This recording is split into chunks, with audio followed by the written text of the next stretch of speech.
Daybreak Live today on Dominion Television, Ibadan. I am Anu Oluwapo Ido.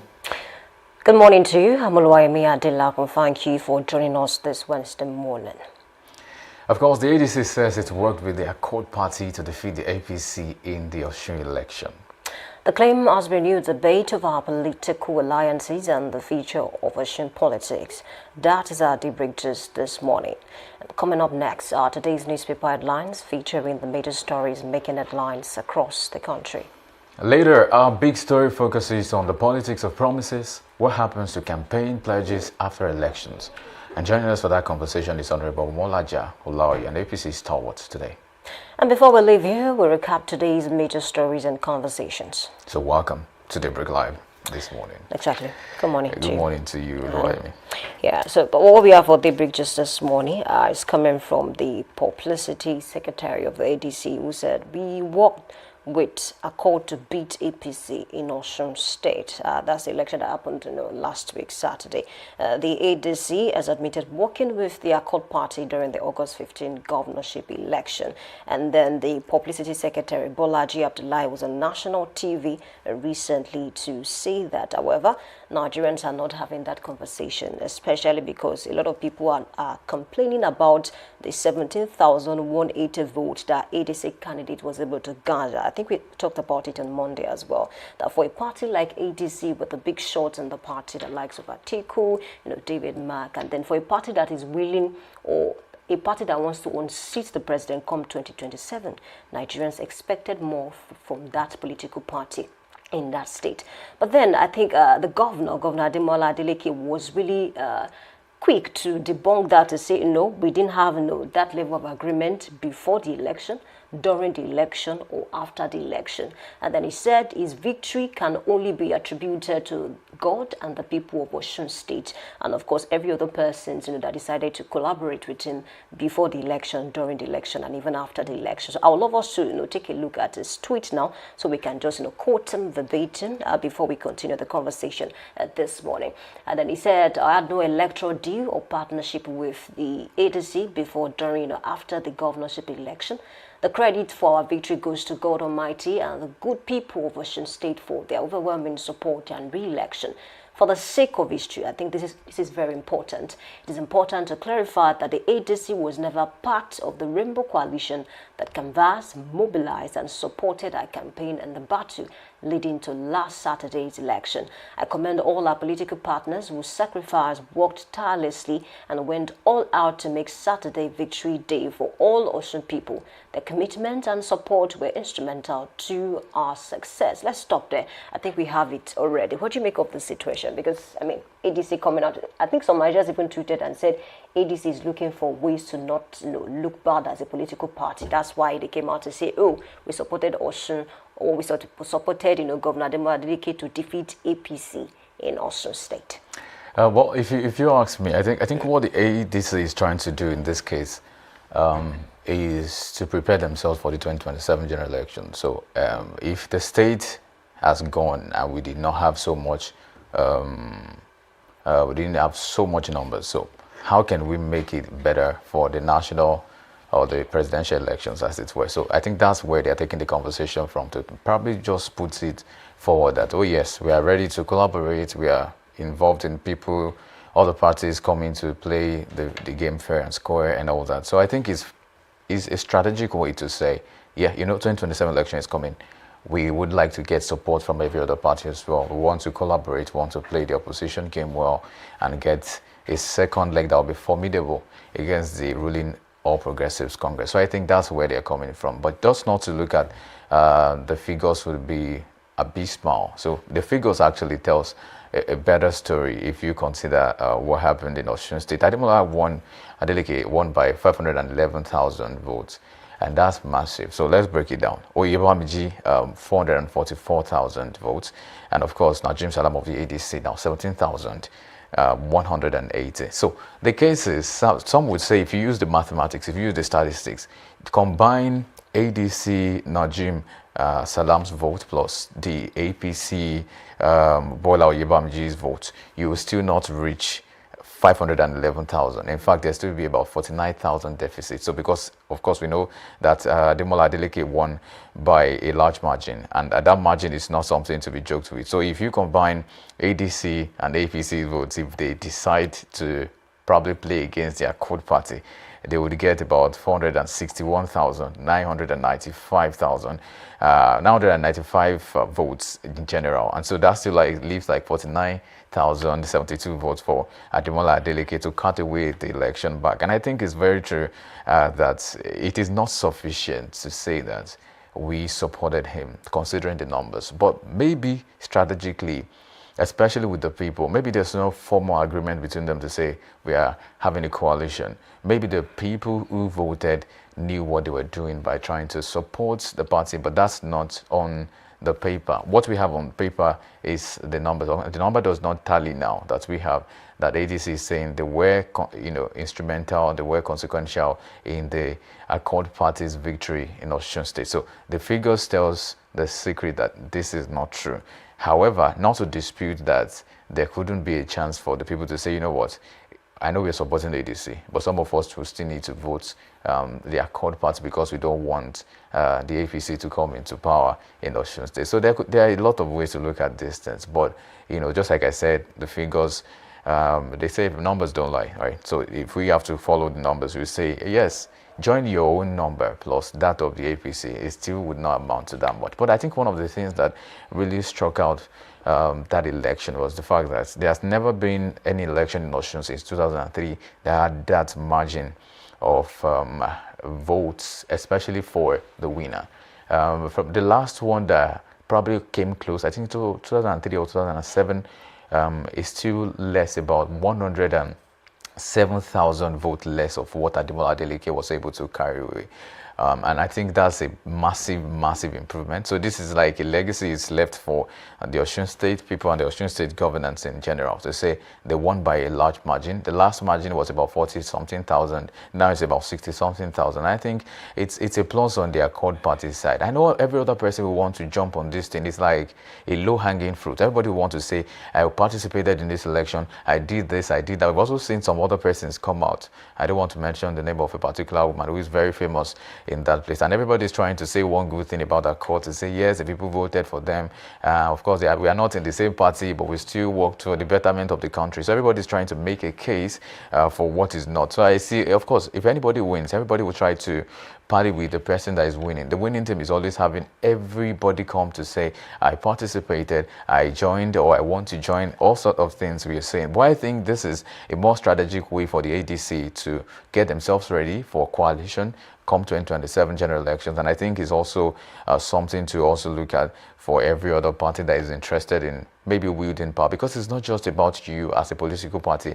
It's also about the fact that the APC is strong enough. But the narrative is not going to be the same for the national elections. To say that even if some parties do a bit of coalition, what about regional agreement? What about some other things, presidential interest in certain regions?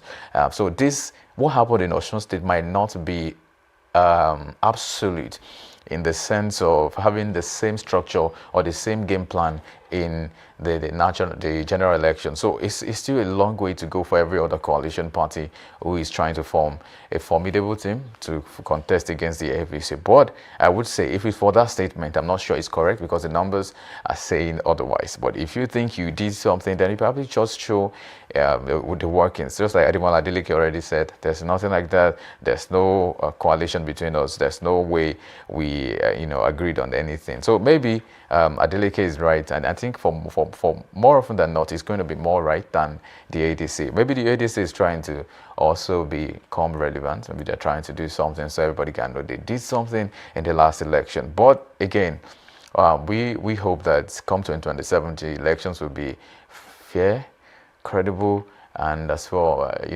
be the best we've had in the country, because that's what we should aspire to. We're aspiring to the best election, not to wait to say that every election has not been right, but to say that we can do it better. And I think that's the angle many Nigerians will take it from, to say, just the same way we had peace in the Osun election. So many things we can take the high points of the Osun election, let's replicate them at the 2027 general elections as well. So I think that is going to be on the minds of many Nigerians today.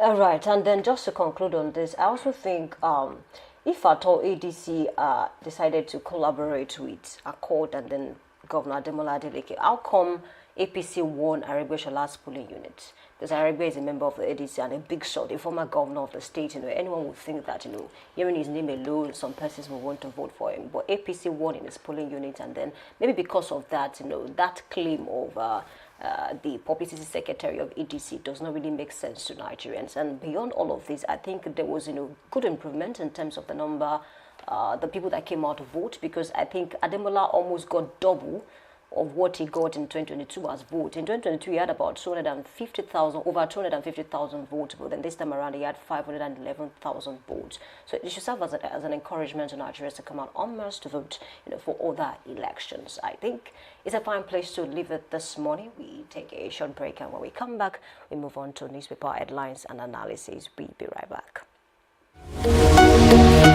Live from the heart of the action. Welcome to the nerve center of Next Level Broadcasting.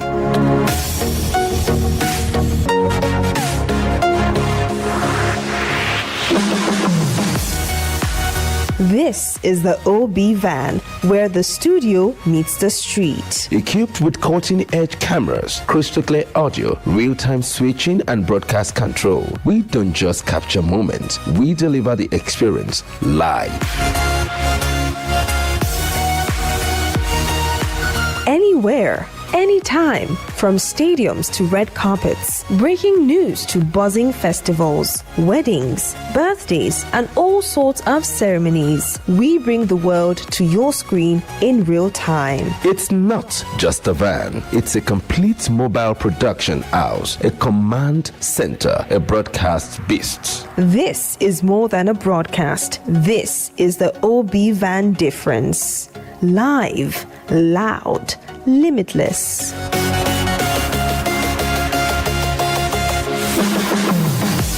Ready to go live like never before? Book the OB van today and take your event to the world. One powerful broadcast at a time. To book, call 0705 506 1061 or 0916 101 1061. Email marketing@dominion.org.ng or visit our socials on Instagram @Dominion Broadcast. Dominion Broadcast, your channel of choice.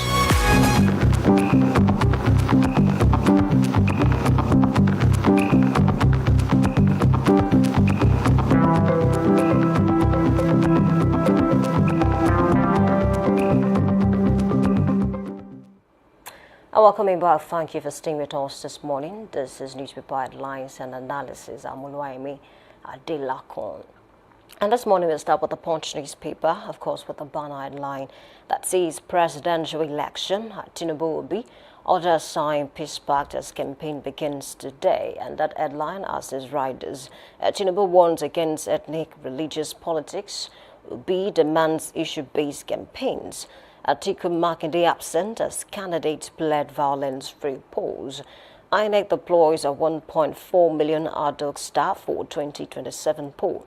Raises the alarm over misinformation. This peace pact that was signed, is it a true peace or a subtle one? Should we expect that, for the campaign, people will not use derogatory words, when they are campaigning for their candidate or when they are campaigning for themselves? Should we ensure that, the campaign will be peaceful and then there will be no issue, there will be no stress at all? I think Nigerians are expecting that. But it's a good one for these people to have come together to sign the peace pact. However, let's not forget that Atiku and then Makinde, two presidential candidates of ADC and APM, were absent. Away from that headline, let's also check this one that says federal government, states council share record 3 trillion naira in July. Salary crisis, NLC warns of fresh health sector strike. I think that one, we should talk about it. I've lost count of how many times, doctors, nurses have to go on strike because of one thing or the other. And this is 2026. I mean, part of the promises of this administration is to ensure that things like this, will not happen at all. I think it's a terrible situation in this country, because if doctors and nurses have to go on strike, we all know that the patient will suffer for it at the end of the day. So to avoid this strike, now I want to believe that the necessary representatives should meet with the federal government to talk about this.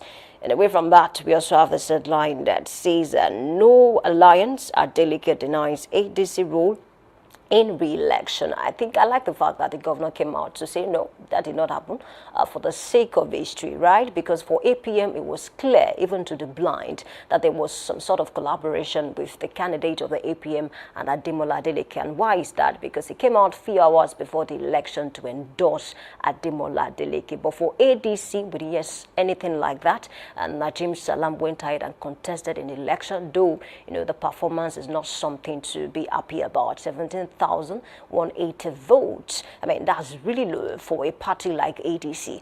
But then let's cross to another paper this morning and check what is going on Guardian newspaper. I have the banner headline again that says candidate parties doubt peace accord as election campaigns begin. Why are they in doubt? I think I mentioned a few minutes ago that is this a true peace or a subtle one? Should we expect that there will be no issues when campaigns start fully? Should we expect that people will not die, or maybe for rallies or for campaigns? Because we need to talk about it. The last presidential elections, a lot happened that should not be attributed to a country like Nigeria. I don't know. We should stop living to that name, a country of particular concern.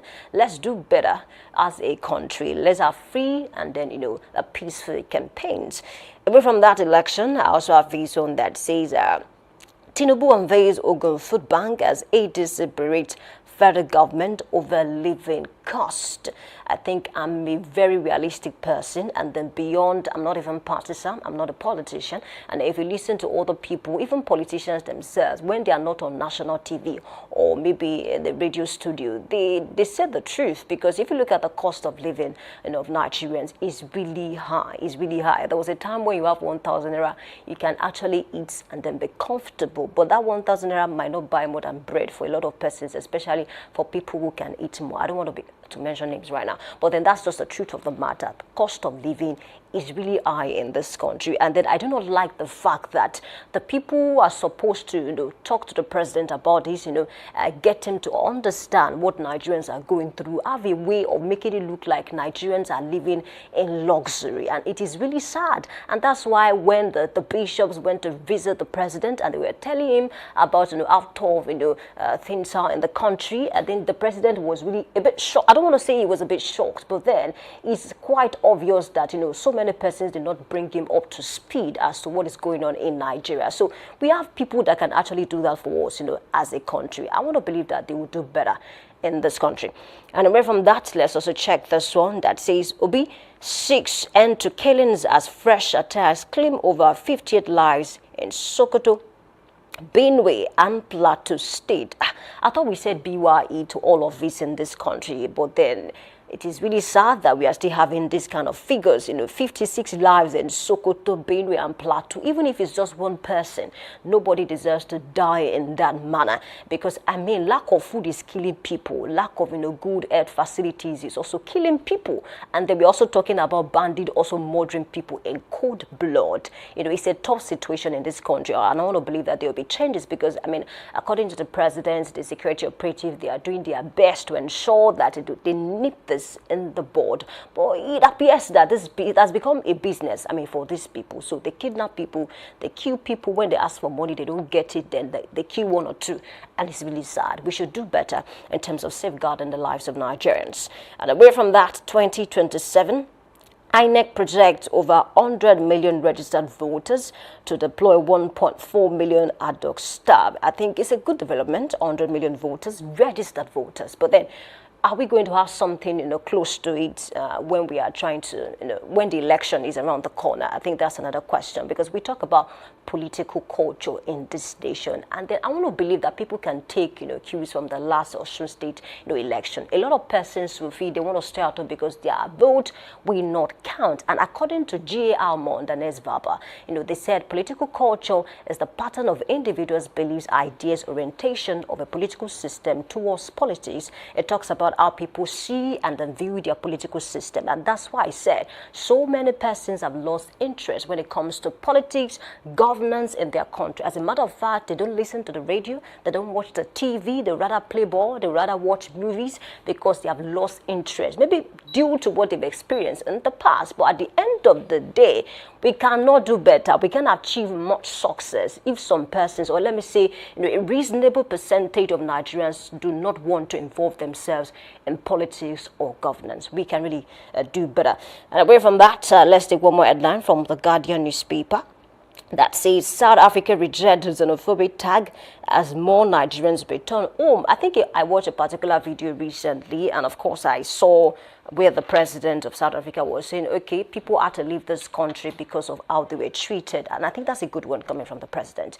You should not just leave that to, South Africans to decide. If the president can speak to them to do better, I think it's a good one. So that Nigerians should be free to live in African countries. And then they should be free to stay there without an affair or something like that. I think it's a fine place to leave this discussion this morning. Thank you for being a part of this segment. We take a short break, and when we come back, we move on to the big story. My name is Oluwayemi Adelakun. Please stay with us.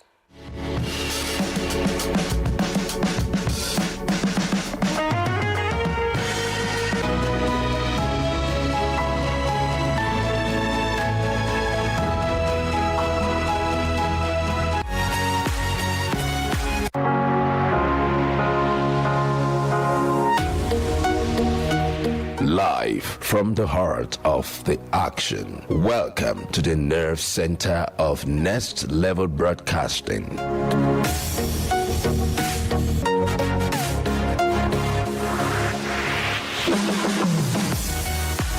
This is the OB van, where the studio meets the street. Equipped with cutting-edge cameras, crystal clear audio, real-time switching, and broadcast control, we don't just capture moments, we deliver the experience live. Anywhere, anytime, from stadiums to red carpets, breaking news to buzzing festivals, weddings, birthdays, and all sorts of ceremonies. We bring the world to your screen in real time. It's not just a van, it's a complete mobile production house, a command center, a broadcast beast. This is more than a broadcast. This is the OB van difference. Live, loud, limitless.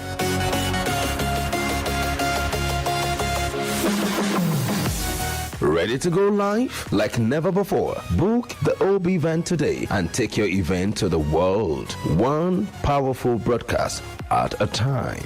To book, call 0705 506 1061 or 0916 101 1061. Email marketing@dominion.org.ng or visit our socials on Instagram @Dominion Broadcast. Dominion Broadcast, your channel of choice.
welcome to the big story. Now we turn to a question that has followed Nigerian politics for decades.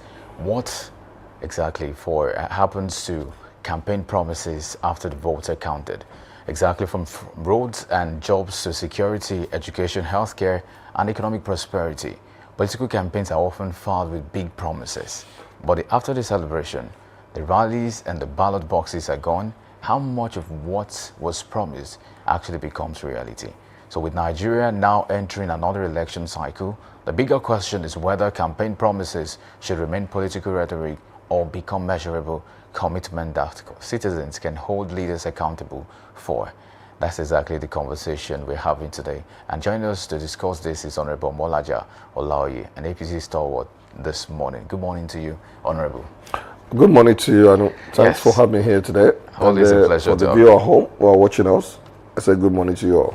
All right, so before we get started, there's one analogy I'm trying to bring out. If I went out to the streets of Ibadan or Lagos and sampled 10 opinions and asked 10 youth, what do you think is the mission of Nigeria for the next 10 years? The chances are quite evident that I'm going to get 10 different opinions. And that's not because people should be entitled to their opinions, and opinions are varied, but also because there's no common understanding of what the mission of Nigeria should be.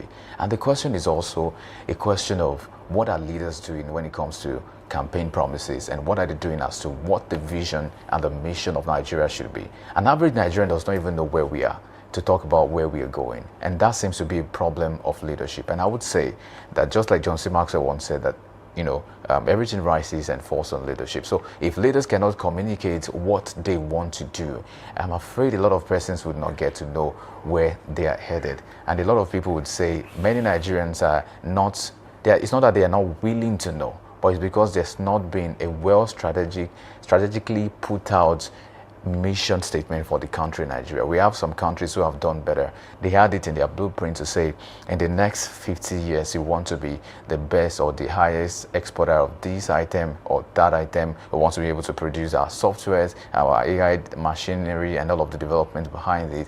But Nigeria does not have the same. So I will turn to you very quickly this morning, Honorable. You've been in the thick of things as to the politics of this country for quite a while, and you've seen how it's being played out. It's always the same game. Sometimes we even see campaign promises of the past administration being carried over into the new administration, and they say, you know what, we will do this. But has it always been a case of doing it as they have said? Because we've seen many promises that never became a reality in the country. Otherwise we wouldn't be where we are. Otherwise we wouldn't have this conversation. Otherwise the education, the security, the healthcare infrastructure in the country would not be a mess. Because we've seen this time and again. And I would put it to you, not just because you are the ruling administration, the APC, but I just want you to really speak to this issue from your experience. What has been the issue? Why do we have campaign promises that do not align with the reality after the campaigns?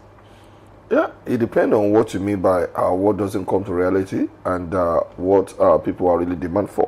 One thing I know is that it is well known that for any sort of advocacy, it is always about promises. Whether you are in religion, whether you are religious, whether you are in politics, or wherever you are, it is always, even when you are doing some advertisement, it is always about promise. What that particular thing, what that product can be able to provide and do for you.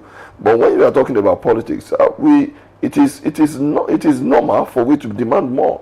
People are like Oliver Twist. We always demand for more because we have to demand for more from our administrator who are there at the beginning of the affairs.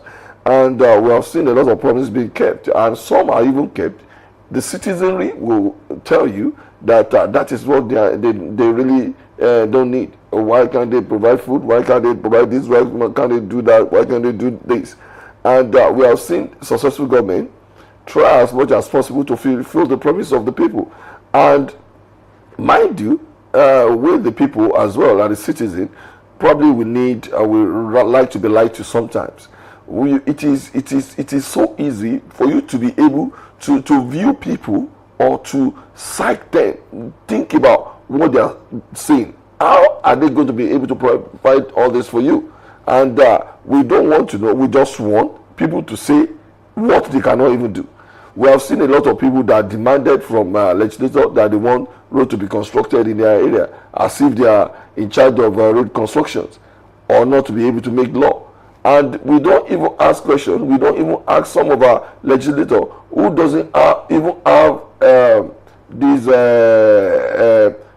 constituency offices, whereby they can be able to consult. People can be able to consult them and tell them what kind of law they really need. It is normal for the citizen not to know right from the left. It is normal, but no matter what you say to people, they are not going to listen. We are talking about oil subsidy. We all knew that we eat what we made, and when it was being removed, people were crying. Honorable, so let me come straight to you now. I didn't want us to start from the APC angle, but now that you started explaining some of the promises, the campaign promises of the APC, first let me just ask you, do you think the APC has done well in fulfilling what it said it will do in 2023?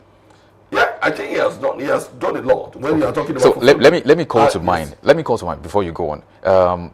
Insecurity. The president said we're going to strengthen the military and security agencies, improve the intelligence and technology, and defeat terrorism, banditry, and other forms of insecurity. And I'm not saying this is the only thing they promised, but this was one of the promises. But we've seen the case in the country where terrorism, banditry, kidnapping has spiked in the last few years, and we understand why. But tell us, is this also to say that the president has not done well, because we've not seen this in reality?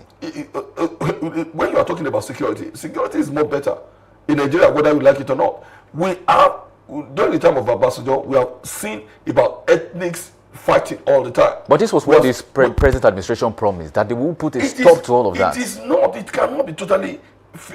It cannot be totally stopped, whether we like it or not. When you are talking about when you are talking about United States of America, we have seen the situation that it is not even about terrorists. It is about the people sometimes who are deranged, who went to different schools and be shooting people.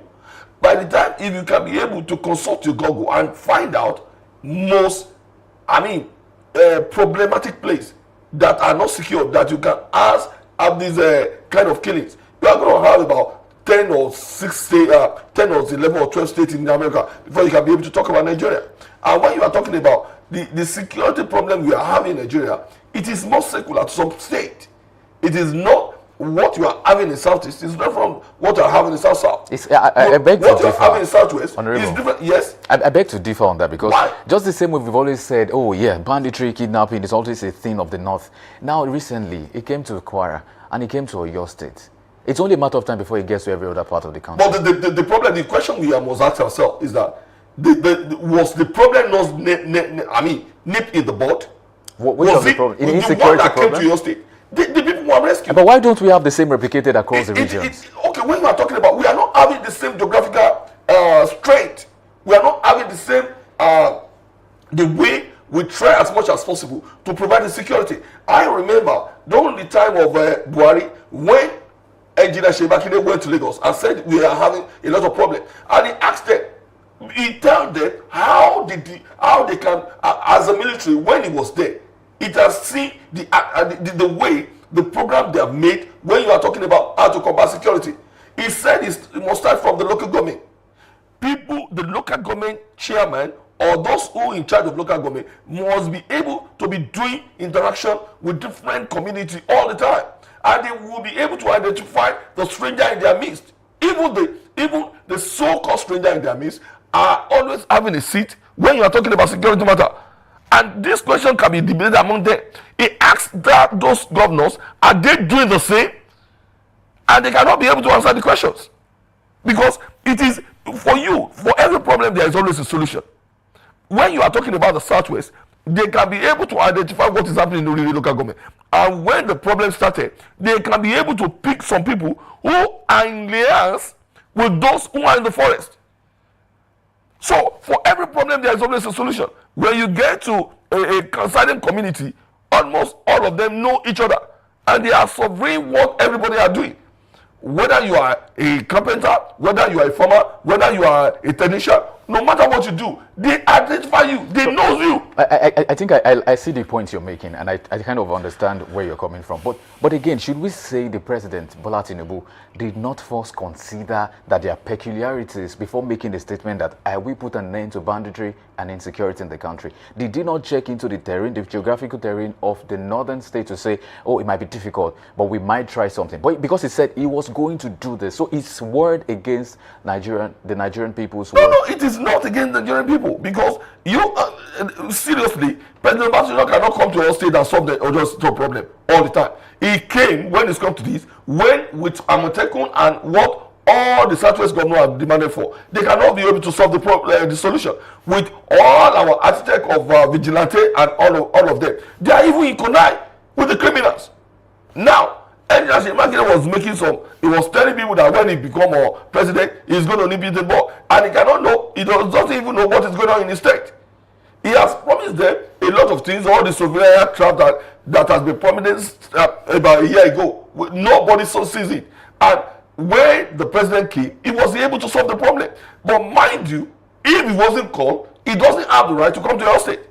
He must be called. He must be informed before he can be able to come, because all the states have their sovereignty, whether you like it or not.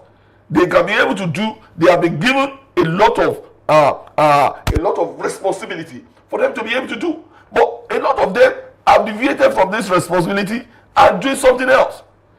A lot of them has been involved and are really embedded with political mindset instead of governing the state, and that is what is causing all the problem.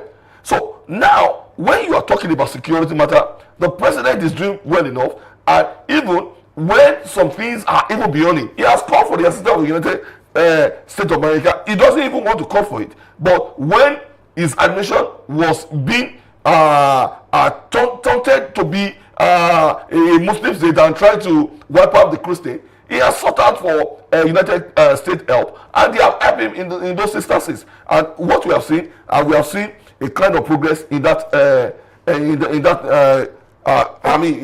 that particular sector. All right, I think you've made your point valid, but I will ask you for maybe to put a scorecard, to put a number to it. But before then, just this morning, Sokoto government has reacted to a fresh Lakurawa attack. That's not enough. 2 shots as troops foil attempted mass abduction in Zamfara state. That's coming from the military. Plateau attack, 24 victims received mass burial amid protests. And that's also, I could go on and on and on. But you've said this administration is trying to do what it can do. And it's trying to do its best to ensure that insecurity is nipped in the bud, like you mentioned. But give me a score to it. On a scale of 1 to 10, what would you rate this administration honestly, without any bias? You are not going to rate President Bola Tinubu when you are talking about security matter. You are going to rate them state by state, because this is not what is being done in the state of America. They are going to rate the crime in each state according to that state, because they all have a percentage of crime being committed in different states. But do you say, does that mean that the president does not have any chance? You are not going to lay the burden on the president. They have not laid the burden. But it was the one that gave a promise. It is he might do it. He might do that in consultation with the state governors. Like I'm saying to you, they are not going to say, when you are talking about London has a mayor. Manchester has a mayor. Birmingham has a mayor. Liverpool has a mayor. And why do they put this mayor in place? It's not because they don't have different councils, but they knew that they must be able to work in tandem with somebody in the air. And the crime rate in the when you are talking about Lagos metropolitan, it's different from Manchester, it's different from Birmingham, it's different from any other person. Now, you are not going to lay the entire blame on President Tinubu. You know the security. The security challenge we have been having in Nigeria start from Plateau State during the time of Obasanjo. When all of them are killing each other, is always section. What is happening in Plateau State for the last 26 years is still happening.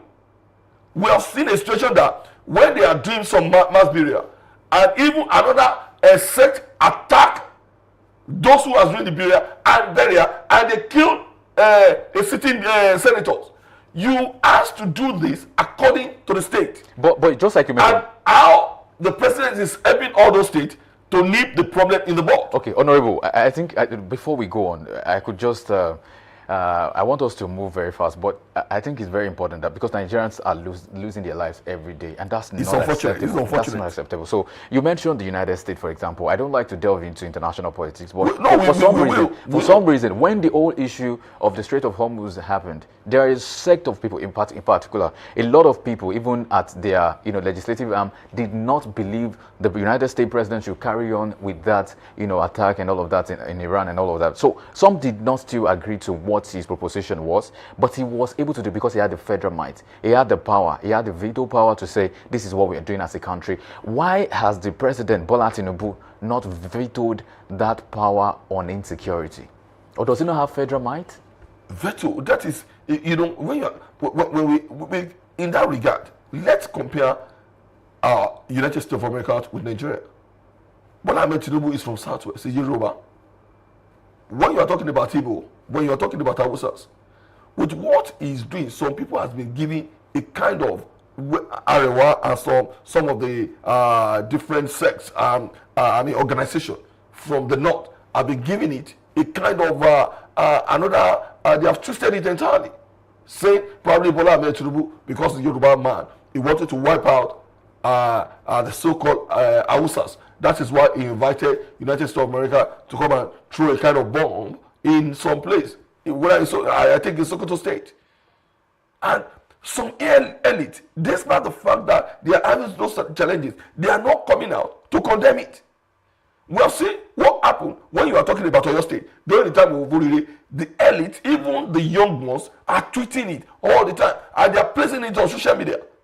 Are they doing it in the north? That is another. So if he wants to section or sanction anything, he must be able to work with the northerners, who are the leaders. Because you cannot just go there and slap their faces. I remember during the time of Jonathan, he consulted them, he asked them so many questions all the time.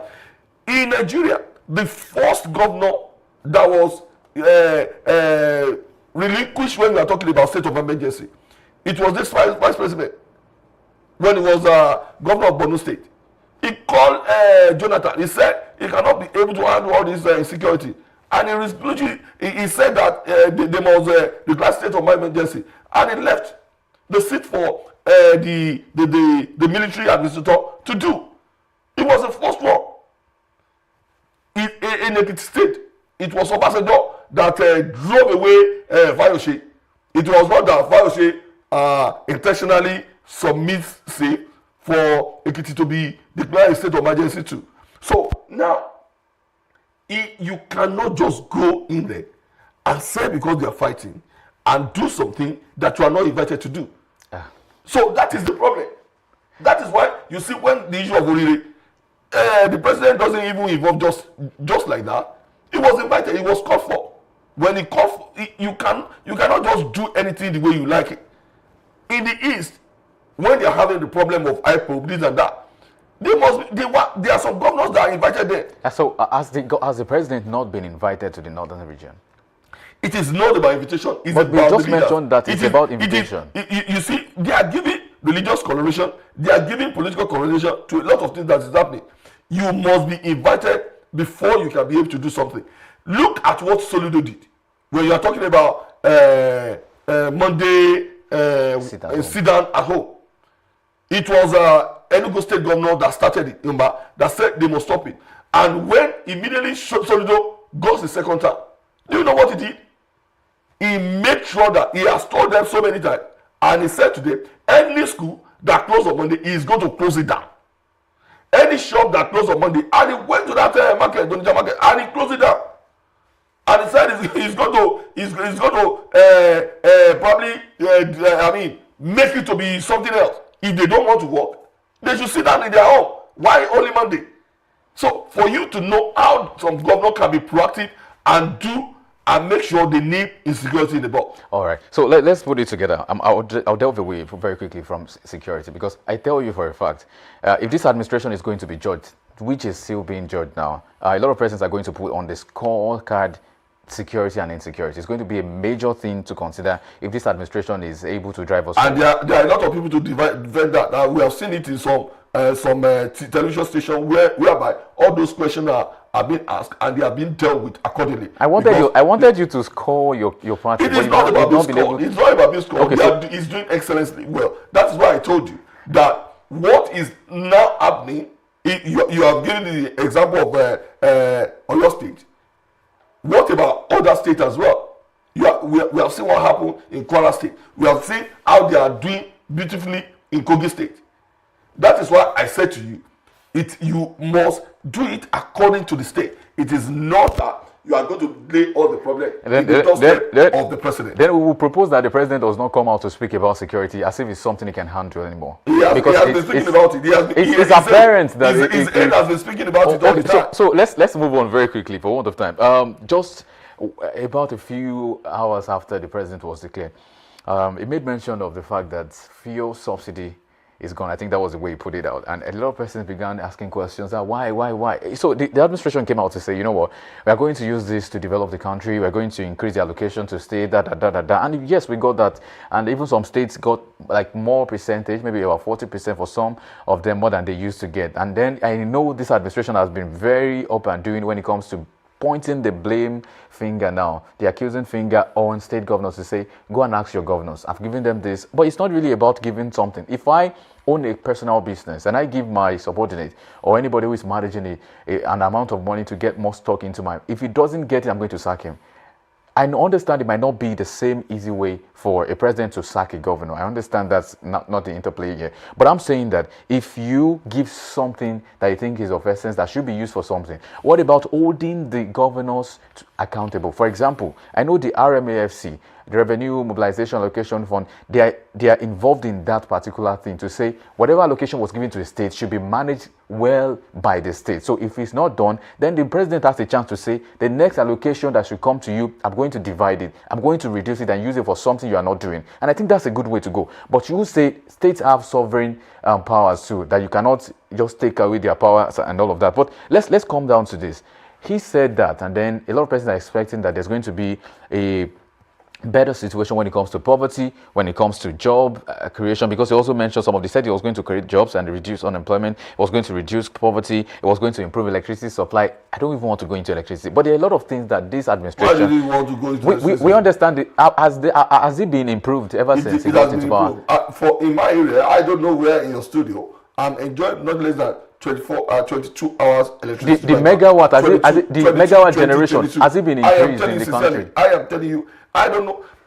It is not about even megawatt. When megawatt has been given, it has not been fully utilized.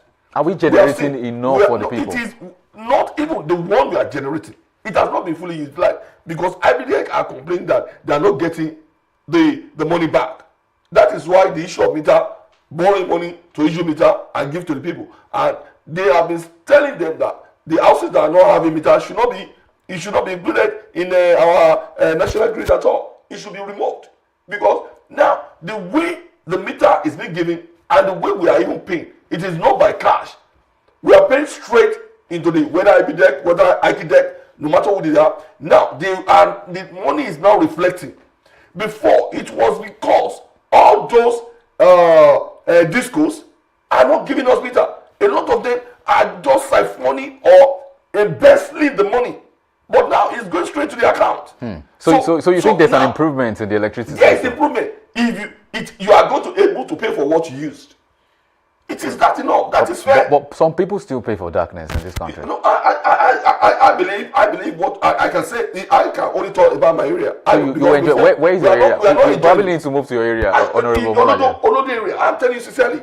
I tend to be challenged anytime from those people who are from those aspects.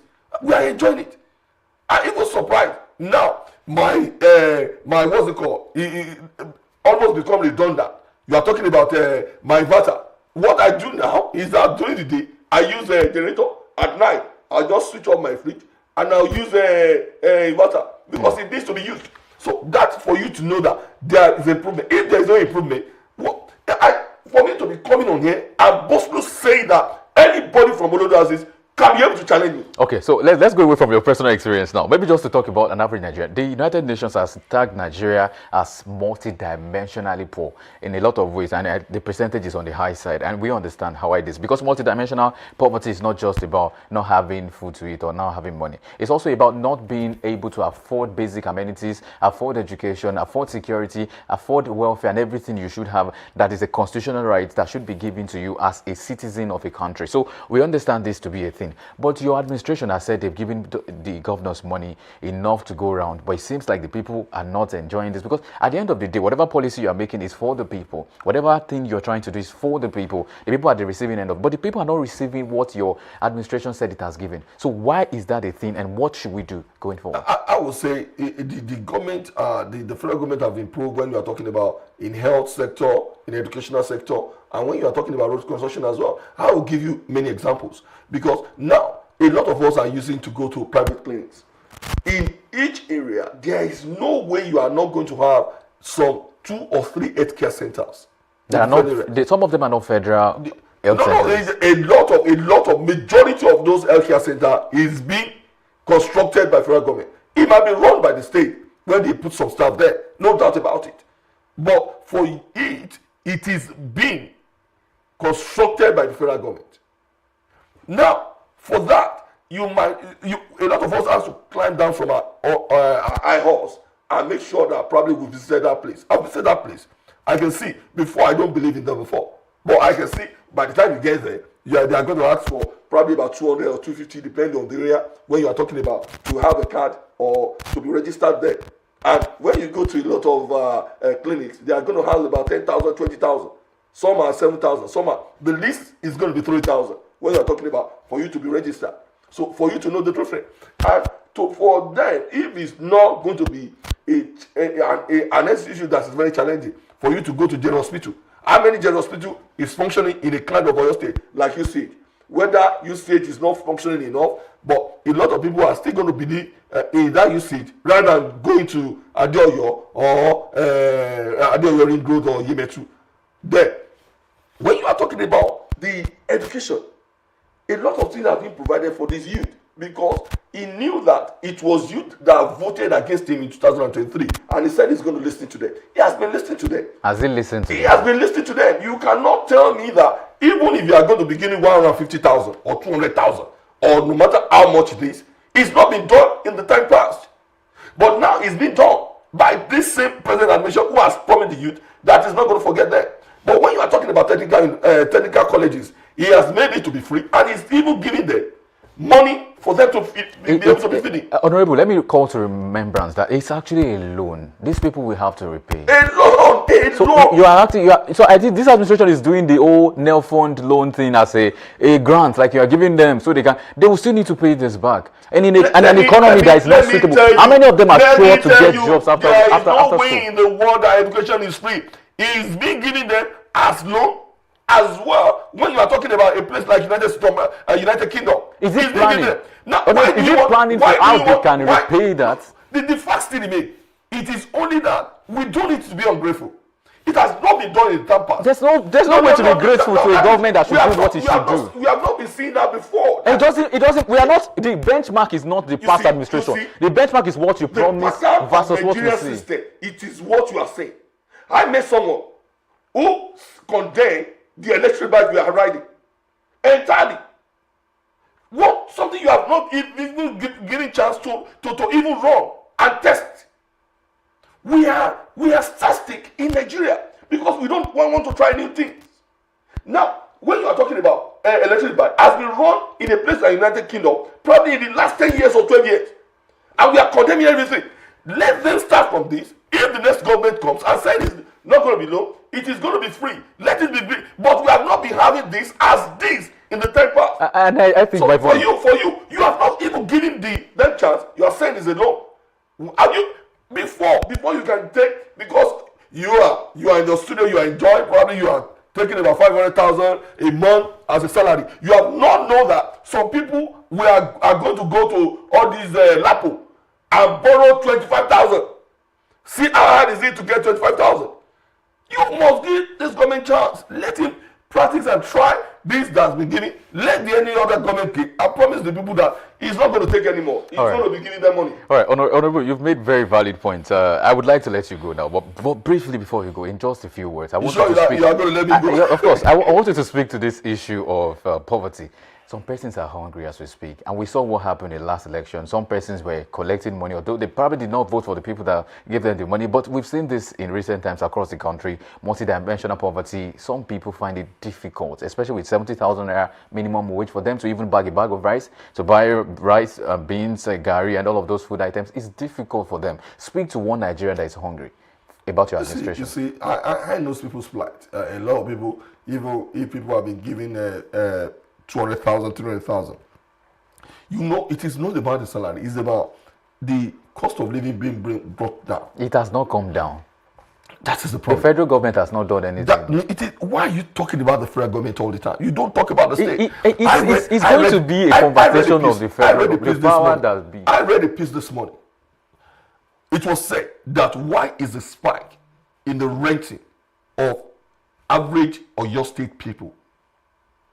Now, what causes it? It was because a lot of land has been sold by International Market. And with this all estate being constructed in a place that has been reserved for more than 100 or 60, 70 years, you are going to see some houses going for, it is so ridiculous. When a place in Olodo is like a village, you are going to get a rent of 2-3 bedroom flat, rate of 600, 700,000.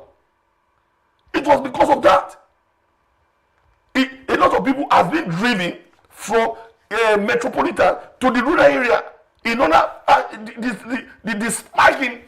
The state government has a lot to do. Instead of them opening a lot of villages, they are concentrating a lot of us being constructed in the city. Well, I want to say, now you are now laying that blame of Engineer Shemakine, believing only the elite, on President Bola Ahmed Tinubu, who has, through the Ministry of Housing, has asked for them to be given some land for them to construct low-cost houses.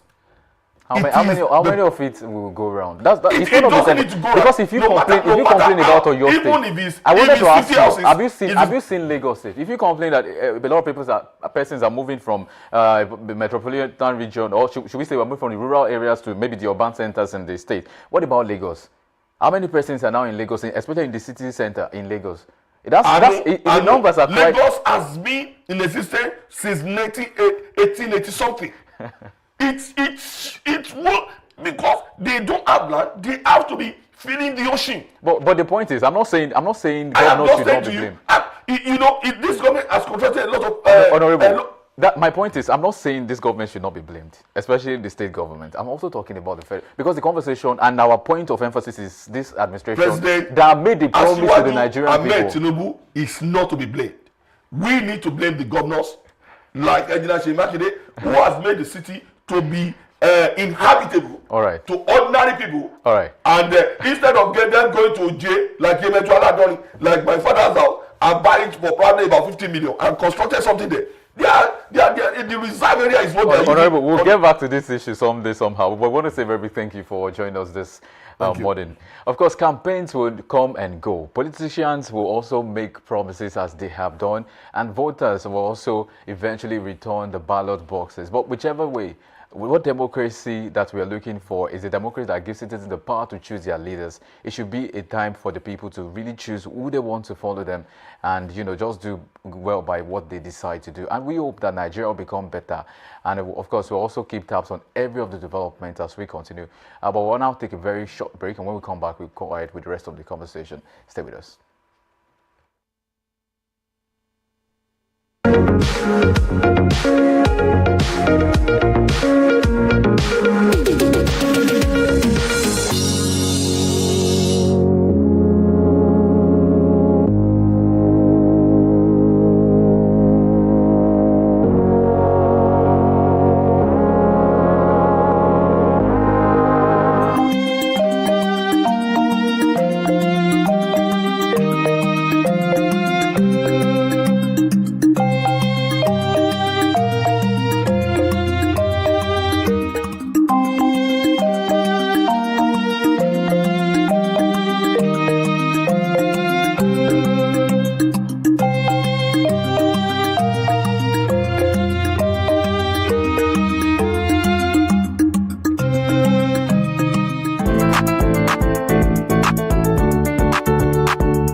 welcome you back. Thank you for staying with us. That was an intense conversation with Honorable Malaja Olaoye. Really. Absolutely. I mean, this I know. If there's anything I know about this administration, the federal government, it's one thing they love to do is to point accusing fingers. They don't like to absorb whatever you bring. They say, well, the governors, oh, the governors, oh, the governors. But at the end of the day, your promises are there. Your promises did not have anything to say. It is conditional that if the governors do this, I will do this. It was that I'm coming into power to do this. It wasn't about the government being in conversation. But now that they put everybody together, sometimes it's just a way to escape what should be theirs. It's a serious situation, and I want to believe that we are going to keep, making sure that these people are accountable to the people. I think it's a fine place to leave the discussion this morning. Thank you for being a part of Daybreak Live today. I'm Oluwayemi Adelako, and I'll see you next time. And I'm Anulu Akpoido saying bye for now.